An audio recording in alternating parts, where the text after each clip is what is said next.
Ang mga sinaunang hayop ay sumasaklaw sa isang malawak na hanay ng mga kamanghamanghang nilalang mula sa iba't ibang panahon ng kasaysayan ng Earth.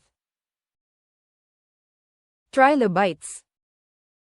Ito ang mga marine arthropod na nabuhay mula sa Cambrian hanggang sa Permian period, mahigit 500 milyong taon na ang nakalilipas. Mga dinosaur.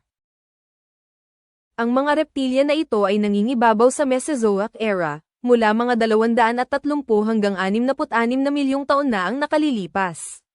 Kasama sa mga halimbawa ang Tyrannosaurus rex at Triceratops. Mastodon at Mammoth.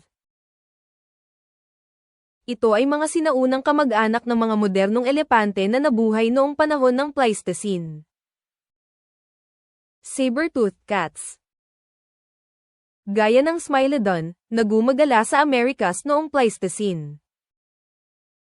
Ang bawat isa sa mga hayop na ito ay may kakaibang papel sa kanilang ecosystem at nag-aalok ng mga pananaw sa kasaysayan ng buhay sa Earth.